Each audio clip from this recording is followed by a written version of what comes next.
আপনি কি জানেন পৃথিবীর সবথেকে ছোট কিন্তু ধনী দেশ কোনটি? হ্যাঁ বন্ধুরা, আমাদের আজকের ভিডিওতে আমরা এমন একটি দেশ সম্পর্কে জানবো, আপনি চাইলে এই দেশটি পুরোটা হেঁটে হেঁটে ঘুরতে পারেন।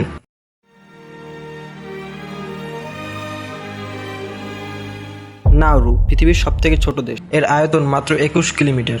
মানে আপনি যদি চান তাহলে পুরো দেশটি হেঁটে হেঁটেই ঘুরতে পারবেন। জনসংখ্যা 2016 সালের জুলাইয়ের তথ্য অনুযায়ী দেশটির মোট জনসংখ্যা 11,347 জন।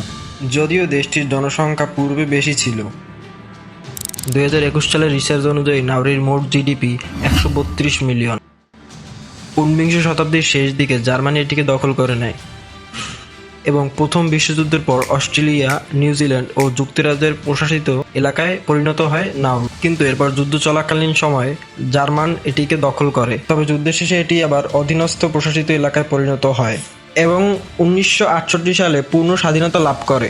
নাউরুর নির্দিষ্ট কোনো রাজধানী নেই, তাই রাষ্ট্রীয় কাজের জন্য আন্তর্জাতিকভাবে ইউএনকে নাউরুর প্রকৃত রাজধানী হিসেবে বিবেচনা করা হয়। নাউরুর রাষ্ট্রপতির নাম রাশকুন এবং পার্লামেন্ট স্পিকার হলেন মার্কাস টেপেন। দেশটির আইনসভা হল পার্লামেন্টারি আইন